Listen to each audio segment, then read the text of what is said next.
Bonsoir tout le monde, on est en direct. On est en direct. Bienvenue à Posez-nous vos questions sur la page Facebook de IGA Vive la Bouffe. Ici Philippe Lacroix, très content de vous retrouver pour ce premier rendez-vous de 2020. C'est pas parce qu'on change d'année qu'on va changer nos bonnes habitudes. On est toujours là pour aborder différents sujets avec vous. Et à chaque fois, j'ai le plaisir d'être avec un ambassadeur ou une ambassadrice de la marque IGA. Et là, c'est jamais 203. Voilà. Troisième fois avec Geneviève Auglemen, nutritionniste que vous connaissez très bien. Comment vas-tu? Ça va super bien. Ben oui, ça va très bien. Mais là, je me dis que t'es très occupée. Hein? Pour ceux qui suivent Geneviève sur Instagram, vous le savez, elle est très, très occupée parce que elle vient de sortir un troisième livre de cette série-là, maintenant presque végé.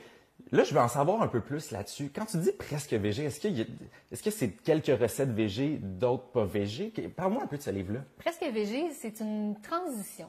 On le sait, là, on est rendu là, il faut manger moins de viande. En 2020, pour la planète, on doit faire, tout le monde, un effort, mais c'est intimidant. On ne sait pas par où commencer, comment s'y prendre, la bouffe végé. Des fois, on a des préjugés, on pense que ça va être compliqué, que ça va goûter le carton.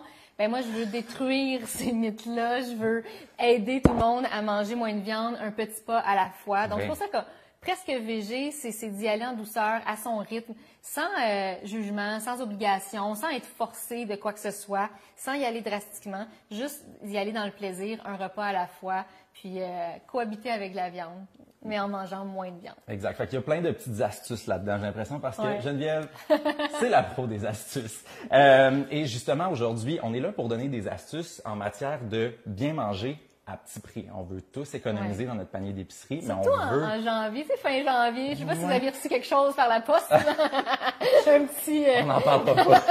Mais oui, effectivement, fait que ce désir-là, il est là toute l'année, mais janvier particulièrement. Et on s'est dit, mais pourquoi pas justement embarquer dans ce sujet-là? Comme d'habitude, vous êtes habitués, on est en direct, donc envoyez-nous vos questions. Geneviève est là pour y répondre. On va aller en chercher quelques-unes au fur et à mesure. Et d'ailleurs, parmi les personnes qui vont nous avoir envoyé des questions, ben, il y en a 3 chanceuses qui vont avoir la chance de gagner un livre presque végé de Geneviève Auglemen dédicacé. Ben oui, je vais vous écrire un petit mot pour vous encourager à manger moins de viande. Exactement. Donc, une dédicace en plus, ça te motive à manger moins de viande. Donc voilà, envoyez-nous vos questions. On veut absolument les avoir et on va faire ce tirage-là à la toute fin du Facebook Live. Commençons tout de suite. Là, je sais que tu as 5 grands conseils pour nous aujourd'hui. Avec le titre de ton livre, je me doute un peu de ton premier conseil. Serait-il une bonne idée de manger moins de viande? Bien, c'est le conseil, c'est la chose à faire en 2020, de manger moins de viande. Puis, ça tombe bien, c'est une façon d'économiser plus. C'est qu'on mange moins de viande pour prendre soin de notre santé. On mange moins de viande pour prendre soin de la santé de la planète. Puis, on mange moins de viande aussi parce que ça coûte moins cher. Tu sais, ici, là, j'ai une livre de steak haché, du bœuf haché mi-maigre, le plus économique qui soit. C'est combien?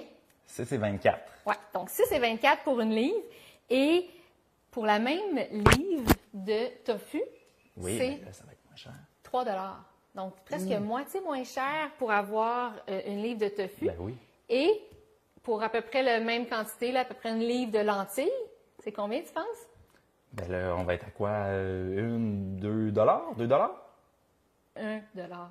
1 $? 1 $. Oui, 1 $, 1 $20, là, selon les semaines et les marques, mais c'est vraiment, vraiment beaucoup moins cher. On passe de 6 $ la livre à 1 $ la livre pour des lentilles, des pois chiches, des légumineuses ou 3 $ la livre pour du tofu.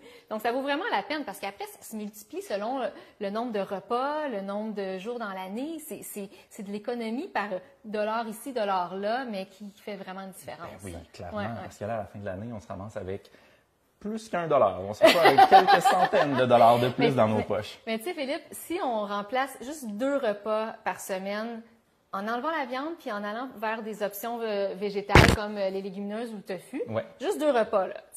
Ça peut être un lunch puis un souper, par exemple. C'est 250 $ d'économie par personne. Fait que là, fois 3, 4, 5 personnes dans la famille. C'est des petits traîneaux, ou c'est une petite sortie en famille, ou c'est un projet spécial là, qu'on repousse tout le temps parce qu'on n'a pas les sous pour le faire, mais ça vaut la peine. Fait que c'est des économies faciles parce qu'on n'a pas besoin de partir en peur puis de faire des gros changements dans notre alimentation. 2 repas par semaine. Puis surtout, on n'a pas besoin de sacrifier la saveur, on n'a pas besoin de sacrifier la qualité de notre alimentation. C'est ça qui est positif dans tout ça. On va prendre soin de nous en même temps.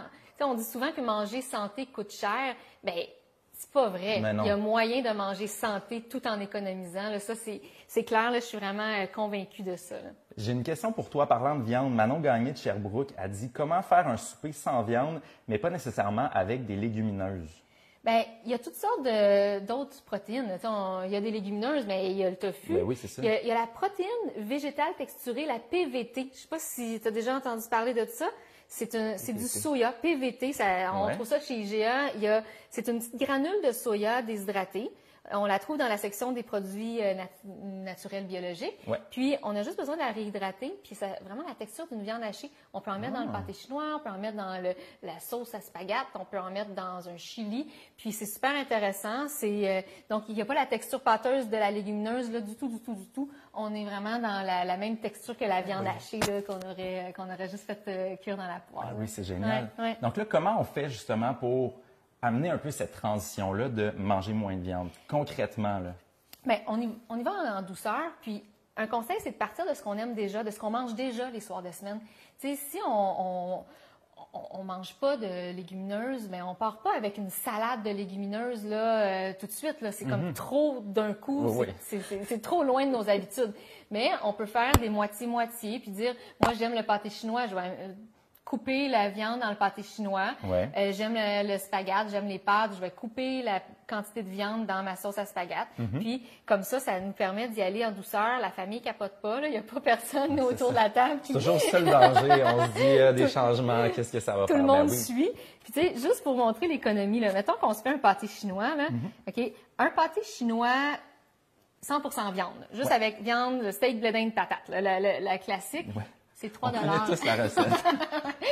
3 $ la portion. Fait que c'est vraiment pas cher. Non. 3 $ la portion, ça fait partie des plats super économiques qu'on peut faire.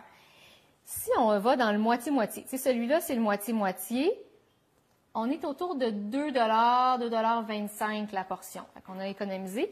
Et si on va complètement végé, juste avec des lentilles, mais qu'on fait cuire de la même façon que la viande, les mêmes assaisonnements, un petit peu d'oignon, blablabla, on est à 1,50 $.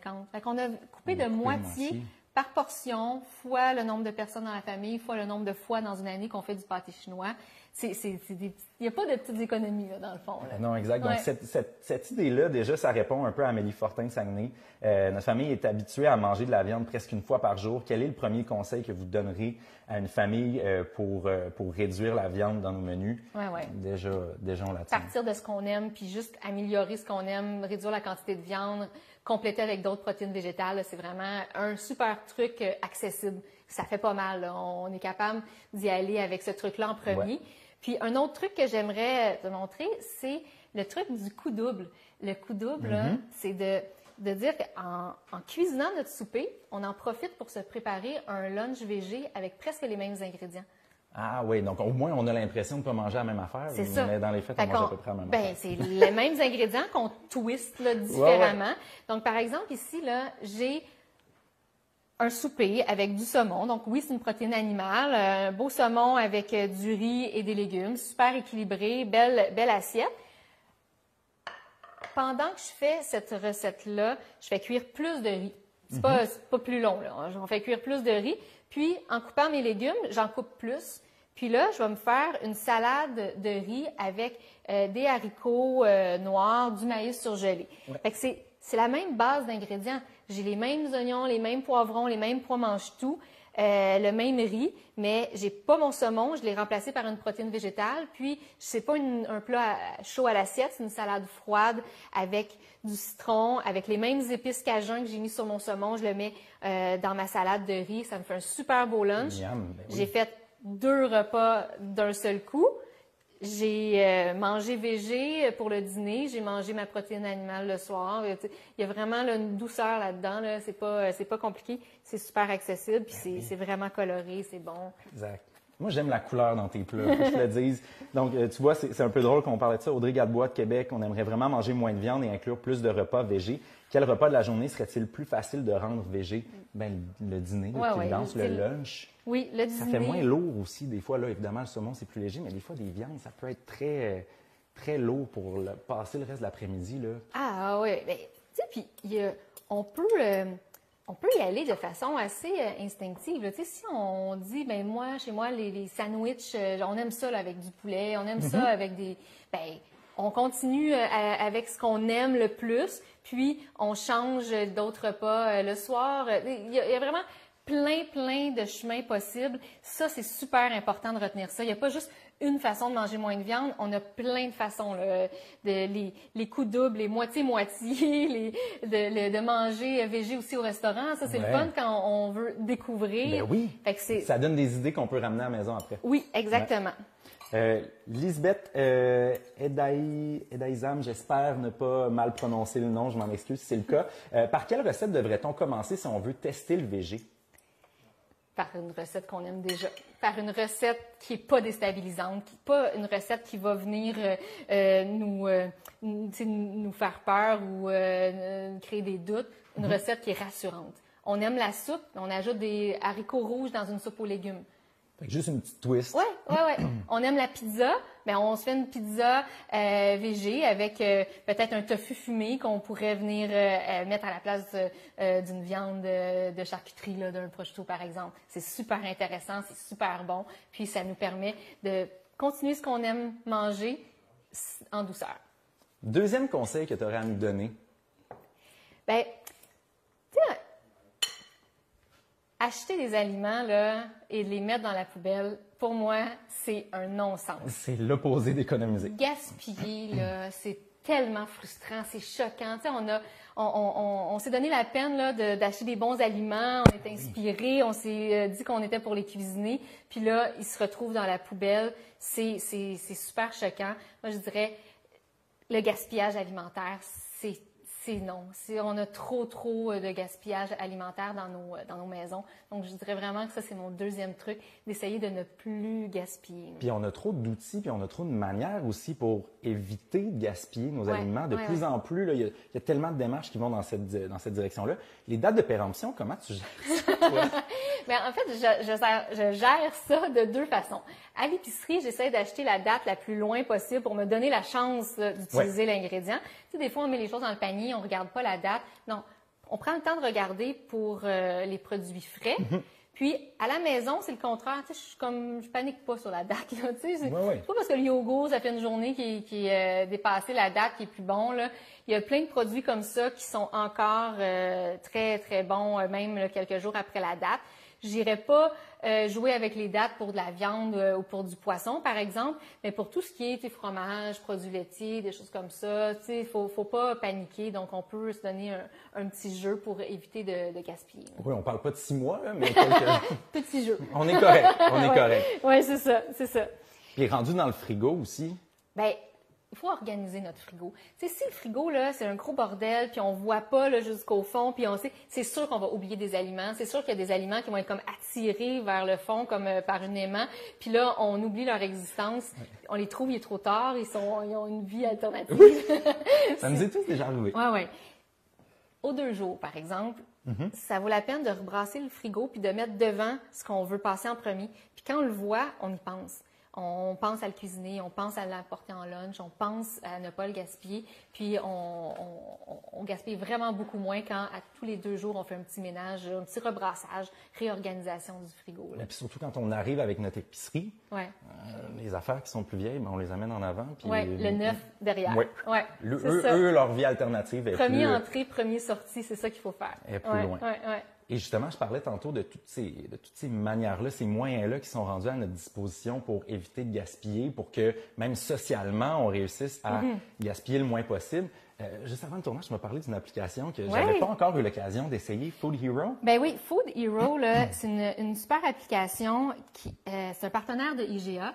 Et on peut trouver facilement là, avec le IGA de notre quartier, là, on se connecte avec notre code postal, ça nous identifie quel IGA on va plus fréquemment.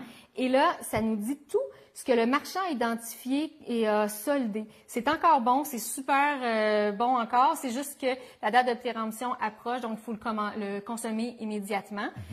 Par exemple, ici, dans l'IGA qui est à côté, on a un beefsteak à sandwich à 50% de rabais, on a du porc à ragoût à 50% de rabais, un pain croûté à 40% de rabais. Je continue comme ça, il y a plein d'aubaines à faire. On l'achète via l'application. Ensuite, on le récupère directement chez notre marchand. C'est gagnant-gagnant. Le marchand gaspille moins, puis nous, on économise. Puis ça nous permet de coordonner notre menu après, à partir de ces produits-là qui sont soldés. Là. C'est vraiment un super programme avec notre téléphone. On est rendu là. En 2020, s'il vous plaît. Évitons le gaspillage au maximum. Hélène Talbot ou Talbot de Laval. On a tendance à acheter beaucoup de légumes pour manger mieux, mais ils se périment plus vite. Quels légumes recommanderiez-vous pour éviter de gaspiller? Ben, c'est une très bonne question parce que moi, je suis vraiment fan de la variété. J'aime beaucoup varier, plus que de couleurs. Tu le vois, là, plus c'est appétissant. Fait que je dirais, c'est pas nécessairement de choisir un légume plutôt qu'un autre, mais c'est plutôt de choisir des recettes qui permettent de passer des légumes. Tu sais, les fameuses tout-ski qu'on fait avec tout ce qui reste dans le frigo, mais c'est d'avoir un répertoire de 3-4 recettes qu'on sait qu'on peut passer des surplus de légumes, un sauté asiatique, un potage, une sauce pour les pâtes, là, on vient mettre tous les petits bouts, là, les petits bouts de poivron, les petites crudités qui reviennent dans le lunch, on coupe ça plus finement, on fait revenir ça, on met une sauce tomate, ça devient un plat de pâtes. Donc, les tout-ski, ça sauve les légumes, vraiment, vraiment. Donc, d'avoir dans notre répertoire de recettes quelques petites recettes anti-gaspillage. Ben oui, puis en même temps, ça nous permet de peut-être se préparer une recette de moins dans la semaine. On se dit, on va faire une recette de tout-ski de toute façon. Ben oui. Puis, ça me permet de parler du gaspillage des fruits. Parce que c'est ça aussi, on nous dit, c'est bon, manger des fruits. Puis là, finalement, on se retrouve avec des petites pommes ratatinées dans le fond du tiroir ou une poire qui revient de la boîte à lunch vraiment dans un état lamentable. Ça nous arrive tout le temps. Là. Ça nous tente plus de la croquer. C'est clair. Il y a pas personne qui veut la manger, mais c'est pas parce que personne veut la manger qu'il faut l'acheter. Elle est encore bonne. Elle mérite une deuxième chance. Moi, ce que je fais chez moi, c'est que j'ai tous les fruits trop poqués pour être mangés, là, les pommes ratatinées, les bleuets un peu mous. Des fois, j'ai une fraise là, que est molle, je la veux pas, mais je la mets dans un plat, je mets ça au congélateur, puis de semaine en semaine, mon plat se remplit tout doucement. Une petite poire à la fois, une petite fraise à la fois. Et quand il est plein, je mets ça dans une casserole avec un petit fond d'eau. Je fais cuire à feu doux jusqu'à temps que ça compote naturellement. Puis, ça me fait la meilleure compote sur le marché. C'est vraiment une compote unique parce qu'à chaque fois, elle est un petit peu différente. Et elle coûte rien. Elle coûte rien parce qu'elle est faite à partir de fruits qu'on aurait jetés. C'est une compote gratuite. Tu sais, on peut acheter nos compotes, ça coûte à peu près 2 $ la compote. Même chose si on fait des plats, des portions lunch individuelles, c'est à peu près 2 $ là, pour les 6 compotes. Moins écologique les portions individuelles, un peu mieux côté environnement si on réutilise le contenant ou si on le recycle, mais beaucoup, beaucoup mieux pour l'environnement si on fait avec nos propres fruits qu'on aurait jetés. Là, c'est vraiment la solution la plus logique, la plus écologique puis la plus économique. C'est vraiment... On peut vraiment la faire à notre goût, un peu de cannelle, un petit coulis de sirop d'érable. Je sais pas si j'ai le droit. J'ai-tu le droit? Non, t'as pas le droit. Je te l'interdis. Non, mais bien sûr que t'as le droit. Tu sais, tu goûtes, t'ajustes. Mais des fois, les fruits sont tellement mûrs parce qu'ils sont rendus à leur plein potentiel, qu'ils sont full sucrés.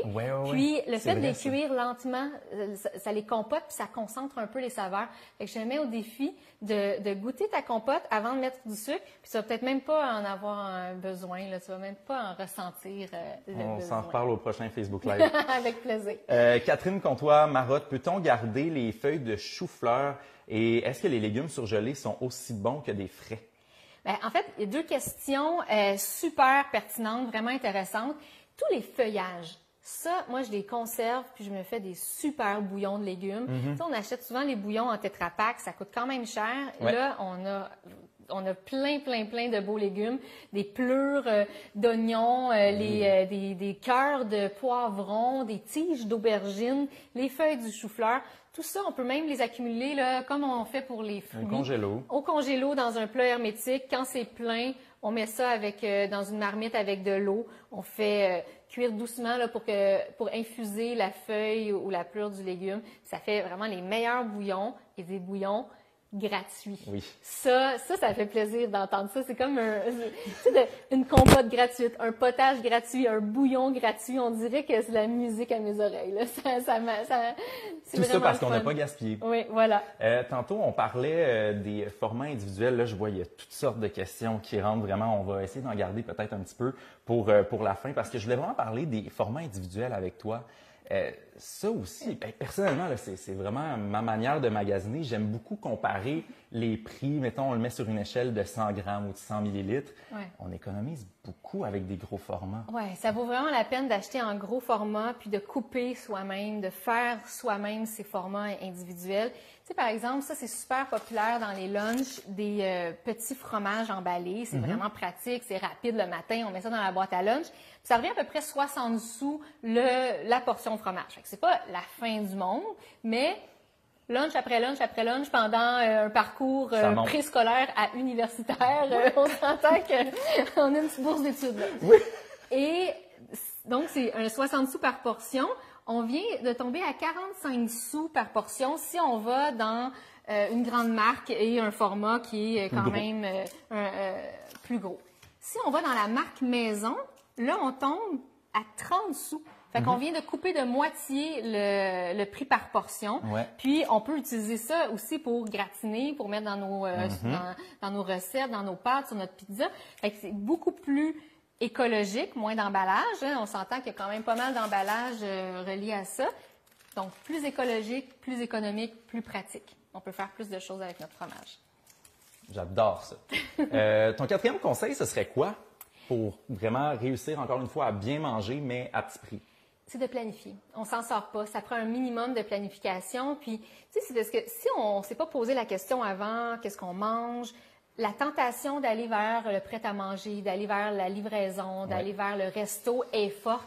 Et ça coûte cher, aller au resto. Ça coûte cher, payer quelqu'un pour cuisiner à notre place.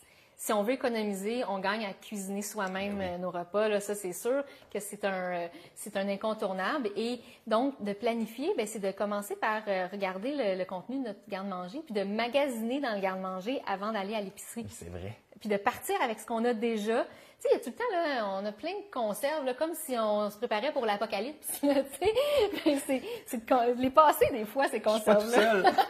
Mais c'est vrai. Oui. Puis après ça, on arrive à l'épicerie, puis on se dit, bon, là, je vais avoir besoin de ça pour ma recette. Ah, je sais pas si j'en ai à la maison. Donc, on en rachète, puis on les utilise jamais. Oui. On commence par passer ce qu'on a et comme ça, on fait juste compléter. Puis un petit peu de planification, là, ça nous aide vraiment beaucoup. Ouais. Puis une autre façon de planifier, c'est d'utiliser la circulaire. Tu sais, c'est fou comment ça nous inspire de voir, ah tiens, le chou-fleur est en spécial, qu'est-ce qu'on pourrait faire? Bien, peut-être un petit gratin avec des crevettes nordiques, du fromage, des choux-fleurs, ça serait super bon. Le poulet aussi est en spécial, qu'est-ce que je fais? Bien, ça va nous inspirer, ça nous donne des idées, puis ça nous permet d'économiser parce qu'au lieu de dire, bon, ben, qu'est-ce qu'on mange? On mange du porc, puis là, le porc, il n'est pas en spécial, ben ça nous permet de vraiment orienter notre menu avec les spéciaux. Puis, tu sais, on peut y aller avec la version papier, mais ce que j'aime beaucoup utiliser, c'est l'application. Ouais. L'application des IGA là, est vraiment super bien faite parce que les rabais sont appliqués automatiquement. Fait qu'on peut voir avec nos ingrédients favoris, quand ils sont en rabais, c'est appliqué. Il va directement. On peut se faire des listes d'achats. On peut réutiliser toujours les mêmes listes. Finalement, on achète tout le temps les mêmes affaires, hein, de semaine en semaine, le même pain tranché, le même lait, les mêmes œufs. Bien, c'est calculé automatiquement. On peut soit passer la commande en ligne puis la récupérer si on veut économiser du temps, ou juste enregistrer notre liste, puis aller à l'épicerie, puis cocher, puis à partir de l'application, dire « OK, j'ai ça, j'ai ça, j'ai ça, j'ai ça ». Fait que c'est vraiment pratique comme application là, pour planifier, éviter les achats impulsifs, éviter de se laisser tenter par des trucs qu'on n'a pas vraiment besoin. C'est des bons conseils. Ça devient vite un automatisme aussi. Des fois, on finit un produit dans l'armoire, puis là, c'est comme « Ah oui, ça, je vais en avoir besoin ». On rajoute tout de suite dans l'application. Pas besoin de se casser la tête, ça va être là. Plusieurs personnes connectées sur la même application dans la famille. Fait que ça aussi, c'est super pratique. Comme ça, on peut me dire, j'ai fini la maillot, là. Je vais la mettre. Puis là, comme ça, on manque pas de maillot. Histoire vraie. Non. Oui, il faut juste faire attention aussi, j'imagine, s'il y en a un petit comique dans la famille famille qui rajoute tout le temps des biscuits. Hein, il veut tout le temps avoir des biscuits sur la liste d'épicerie. Ouais. C'est là que ça devient un peu plus dangereux. Geneviève Hébert de Montréal dit « J'ai pas forcément le temps de planifier les repas de famille pour la semaine. Quel serait votre premier conseil pour y arriver? » Bien, je dirais de pas partir en peur avec la planification. On n'a pas besoin d'avoir un tableau Excel avec tous nos repas de la semaine. Puis on a juste à avoir en tête 2-3 recettes, puis de s'assurer d'avoir les ingrédients pour faire ces recettes-là. C'est pas grave quel jour on va les manger, mais on sait qu'on a ce qu'il faut pour faire 3 repas que la famille aime. Puis à chaque semaine, on change ces repas-là. Comme ça nous évite d'aller au resto ou de la livraison. Puis ça nous évite les arrêts de dernière minute à l'épicerie qui mangent du temps de qualité en famille. Oui, exact. Ouais. 5e et dernier conseil que tu nous donnerais? Devine. Ce serait mais tu sais, de te demander de venir chez nous. Il me semble que ça réglerait tous mes problèmes. T'as gagné! Mais tu sais, c'est de cuisiner. On s'en sort pas, là. On dirait que c'est le truc le plus évident du monde, là, mais cuisiner. Tu sais, j'ai un exemple là, qui va vraiment te démontrer à quel point c'est fou. Ici, là, c'est à peu près 4 $ pour des galettes à l'avoine. Okay. Super pratique. On achète des galettes à l'avoine, 4 $. OK? Pour 4 $, j'ai 1 kg d'avoine. Fait que c'est le même prix, là, le même 4 $. Mais avec 1 kg d'avoine, je suis capable de faire ma recette de galettes. Plusieurs recettes de galettes. Du gruau pour le déjeuner, de la croustade aux pommes avec mes petites pommes flétries ramollies, des barretans de maison pour éviter d'acheter des barretans du commerce. C'est vrai. Je peux faire vraiment beaucoup de choses avec le même 4 $. On va plus loin avec notre argent. Fait que, tu sais, cuisiner, c'est vraiment fou à quel point on sous-estime le pouvoir pour notre portefeuille. Quand on paie quelqu'un pour cuisiner à notre place en achetant des soupes toutes faites, des galettes toutes faites, des muffins tout faits, tout ça, ben ça coûte très, très, très, très, très cher. Oui, puis c'est sûr que là, dans bien des cas, tu nous as fait le calcul de voici combien ça coûte par portion. Mais chez nous, à la maison, on fait jamais ça. Donc, la comparaison que tu viens de faire, on n'est pas capable de la faire souvent. Là. On ne prend pas la peine, du moins, de calculer tout ça. Non, c'est mon travail. Ça serait vraiment un peu intense là, que de se mettre à calculer le prix de nos galettes quand on se fait des galettes. Là. Mais moi, c'est frappant. Oui, c'est ça. Je voulais vraiment vous montrer à quel point c'est des changements qui se font et qui font une différence. T'sais, si on économise 4 $ là, on économise 10 $ là, on économise 2 $ là, on économise 50 % en utilisant l'application Food Hero. Tous ces dollars-là s'accumulent dans une année pour une famille. Ça vaut vraiment la différence. Fait que vraiment, j'espère qu'on a fait la démonstration que manger santé, ça peut être économique si on applique tous ces petits trucs-là. Puis probablement qu'au début, c'est plus d'efforts. Puis tranquillement, pas vite, ça devient des habitudes qui sont très, très bien intégrées à nos habitudes de magasinage. Ben oui, puis tu sais, pour que ça soit pas trop d'efforts, on peut commencer par un truc. Le truc de la dernière demi-heure qui vous parle le plus. Celui qui vous semble le plus accessible, le plus facile à appliquer, on commence par celui-là. Dans une semaine, dans 2 semaines, on en ajoute un autre. Une semaine ou 2, un autre. Puis comme ça va s'intégrer dans notre quotidien, ça ne sera pas imposé, ça va se cimenter dans nos habitudes, puis on va même pas s'en rendre compte qu'on le fait, tellement ça va devenir un automatisme là, que de faire sa propre compote, d'accumuler les petits fruits poqués, par exemple. Exact. Geneviève, le temps file, mais il y a tellement de questions. J'en prends une ici. Ginette Sainte-Croix, les fruits et légumes coûtent habituellement plus cher. Comment s'en sortir à bon prix? Il y a plein de façons. Bon, on suit les saisons, on choisit les légumes les plus économiques, on suit la circulaire, on essaie d'acheter les légumes quand ils sont vendus à bas prix. Ouais. Les légumes surgelés, super intéressants aussi, sont moins chers quand on est hors saison. On peut acheter des plus grandes quantités, des plus gros sacs de carottes, des plus gros sacs de pommes de terre. C'est aussi une façon d'économiser. Puis si on a peur de ne pas tout passer nos légumes, on peut partager avec un collègue, avec un voisin, dire, bon, ben regarde, on achète la grosse poche de patates, puis on se divise ça moitié-moitié. Comme ça, on a économisé. Une autre question, Raphaël Maxime Chamaillard de Montréal. Quelles sont vos recettes favorites pour manger sainement sans trop dépenser? Mes recettes préférées, je pense que c'est les touskis. Je trouve que ça, c'est comme les all-stars, les grandes vedettes pour économiser. C'est les tout-ski, on les fait à partir de ce qu'on a déjà. C'est des recettes super polyvalentes. On les ajuste, puis sont aussi tout le temps différentes parce que nos tout-ski, nos petits restes sont toujours différents de fois en fois. Fait qu'on tombe jamais dans la monotonie. C'est toujours un petit sauté asiatique différent ou une petite salade de pâtes différente ou un petit plat. Que ce soit froid, que ce soit chaud, qu'on mette une sauce, peu importe, ça vient. On est créatif, puis on est fiers de ne pas avoir gaspillé, puis on est fiers d'avoir économisé aussi. Et comme ça, on n'a pas besoin de retourner à l'épicerie. Ouais. On a déjà tout ce qu'on a chez nous. Nancy Boily, peut-on congeler les restants de quinoa ou de couscous pour éviter de les jeter? Moi, je dirais que c'est pas les ingrédients qui se conservent le mieux au congélateur. J'aimerais mieux faire une salade de repas avec les surplus. Un peu avec le principe de notre belle salade de riz avec haricots, maïs, petits légumes. Ça peut être remplacé par un quinoa, ça peut être remplacé par un couscous. Puis, c'est une bonne habitude à prendre que d'en faire cuire plus pour avoir des restes, se créer des restes. Pour avoir notre salade de couscous le lendemain, ben ça évite d'acheter des viandes froides pour les lunchs qui coûtent cher aussi et qui sont moins bonnes pour la santé. Donc, ça remplace des ingrédients qu'on aurait achetés par des ingrédients qu'on fait juste cuisiner en grande quantité. Complètement. Sophie Bassalou, des trucs pour la conservation des fines herbes fraîches et pour éviter de les perdre?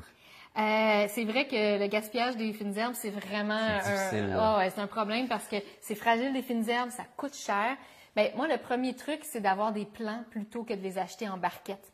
J'ai toujours mon plant de basilic, mon plant de coriandre, c'est les deux herbes que j'utilise le plus, mais si c'est la ciboulette ou l'aneth que tu utilises le plus, avoir le plant de ton herbe préférée, ça, c'est un premier truc. Ensuite, si on l'achète plus déjà coupé, on peut l'emballer dans un linge humide, un linge à vaisselle propre. Là, on l'emballe dans un linge humide, puis on met ça dans un plat hermétique. Fait qu'on peut avoir un plat comme ça, on peut avoir plusieurs herbes. Là, on peut dire avoir un bouquet de persil, un bouquet de coriandre, un bouquet de ciboulette. Hermétique dans un linge humide, ça se conserve vraiment là, une bonne grosse semaine de plus que si on avait juste mis ça là, dans la barquette. Je savais pas ça. Ouais. C'est génial. Ouais. Dernière question de Salima. Si j'utilise les légumineuses sèches, est-ce obligatoire de les faire tremper? Est-ce plus économique? La légumineuse sèche, elle est beaucoup plus économique que la légumineuse en conserve, qui est déjà super économique. Donc, oui c'est plus économique. On économise beaucoup. Mais, tu sais, il faut se donner la peine de le faire. Fait qu'on, tu sais, je pense que c'est pour les initiés. Ceux qui ont déjà intégré les légumineuses dans leur alimentation peuvent passer à la prochaine étape. Maintenant, oui, il faut les faire tremper d'avance, puis le nombre d'heures, puis tout ça, là, c'est vraiment variable selon la légumineuse. Mais il y a une exception, c'est les lentilles. Les lentilles, on n'a pas besoin de les faire tremper, on peut les mettre directement dans notre soupe, dans notre sauce. Les lentilles vertes cuisent un peu plus longtemps. Les lentilles corail, là, un peu à l'indienne, vont cuire vraiment rapidement. C'est deux sortes de légumineuses qu'on n'a pas besoin de faire tremper, là, puis sont plus pratiques. Donc, on gagne, ça fait gagner du temps. on gagne en temps, puis on gagne en économie en les prenant sèches. Puis, c'est vraiment le fun. Ah ben c'est génial. Là, vraiment, là, il y en a d'autres des questions. Il y en a d'autres. On le sait. Je pense que Geneviève, des fois, elle aime bien prendre un petit temps pour aller répondre à quelques questions après. Je vais aller répondre après. Là. Je vous laisserai pas tomber. On vous abandonne pas. Geneviève, merci énormément. Merci beaucoup. À chaque fois, c'est tellement des trucs qui sont ultra pertinents. Puis c'est drôle, avant le tournage, on jasait de différentes affaires. On était comme, ah oui, mais on en a parlé, ça, effectivement, dans un Facebook Live précédent. Donc, n'hésitez pas à aller voir aussi ce qu'on a fait par le passé parce que des trucs et conseils, c'est une usine à trucs et conseils. C'est toujours extrêmement pratique. Non, mais c'est vrai, on est plusieurs à ramener ça à la maison. Donc, merci énormément. Bien, merci à toi. Bon succès avec Presque VG qui déjà est en feu. Est vraiment en feu. D'ailleurs, parlant du livre, parmi les questions, les commentaires qu'on a reçus, on va faire le tirage dans quelques instants. Soyez à l'affût parmi les commentaires qui ont été reçus. Et il va y avoir une belle dédicace là-dedans. Pour ce qui est des produits dont on a parlé aujourd'hui, évidemment, c'est chez IGA, dis-je bien, et sur IGA.net. C'est un bel exercice de diction. Oui, c'est chez IGA. Et donc voilà, on vous invite à découvrir tous ces produits-là si c'est pas déjà fait, si c'est pas déjà dans votre garde-manger, dans votre frigo. Autrement, ben moi je vous dis un grand merci, à très bientôt et surveillez aussi nos prochains Facebook Live. Bye bye. Ça, tu viens hériter d'un lunch. Oh, yes! Ça c'est le fun. J'adore ça. Miam. Laisse-moi aller. Ça tombe très bien parce que... T'as faim? J'ai faim. On va mettre ça à cette heure-là.